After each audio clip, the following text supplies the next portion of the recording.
গাজীপুরের টঙ্গী ইজতেমা ময়দানে তাবলিগ জামাতের দুই গ্রুপের সংঘর্ষে 2 জন নিহত হয়েছেন, আহত হয়েছে বেশ কয়েকজন। পুলিশ জানায়, তাবলিগ জামাতে মাওলানা জুবায়ের অনুসারীরা জোর ইজতেমা সম্পন্ন করে বিশ্ব ইজতেমার জন্য টঙ্গী ইজতেমা ময়দান দখলে রেখেছেন।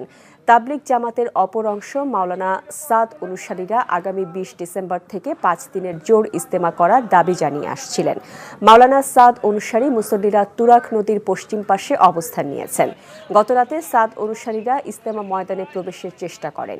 মাওলানা জুবায়ের অনুসারীরা তাদের প্রবেশে বাধা দেয় এবং গাড়িতে হামলা করে বলে অভিযোগ পাওয়া গেছে। ঘটনাস্থলে তাজুল ইসলাম নামে এক মুসল্লি মারা যায়। আহতদের হাসপাতালে নেওয়া হলে আরেকজন মুসল্লি মারা যান। পরে মাওলানা সাদ অনুসারীরা ইজতেমা ময়দানে প্রবেশ করে ময়দানে অবস্থান নেন।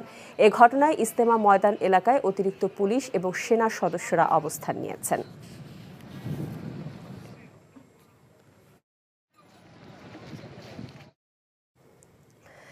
এ বিষয়ে জানতে এখন যাচ্ছি গাজীপুরে। সেখানে আছেন আমাদের স্টাফ করেসপন্ডেন্ট নাসির আহমেদ। নাসির, ইজতেমা ময়দানের সর্বশেষ পরিস্থিতি কি আমাদের জানাবেন? এখানে আমি এখন আছি বিশ্ব ইজতেমা ময়দানের বিদেশি মেহমানদের খেদমত গেট নাম্বার 1-এ। বিদেশি মেহমান এখন না থাকলেও এই ইজতেমা ময়দানটা গত রাতের পর থেকেই অনেকটাই ভরে গেছেন মৌলানা সাদ অনুসারীদের মুসল্লিরা এখানে অবস্থান নিয়েছেন।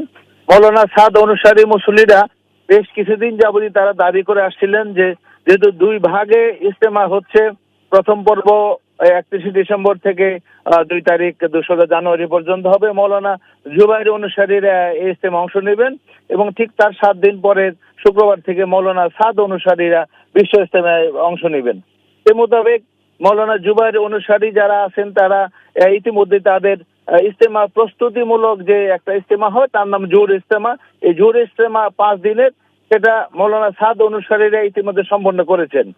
কিন্তু মৌলানা জুবায়ের অনুসারীরা তাদের দাবি ছিল যে যেহেতু আমাদের ইজতেমা আছে আমরা জোর করতে পারবো না, এই 20 ডিসেম্বর থেকে 5 দিন আমরা জোর ইজতেমায় আমরা অংশ নিব।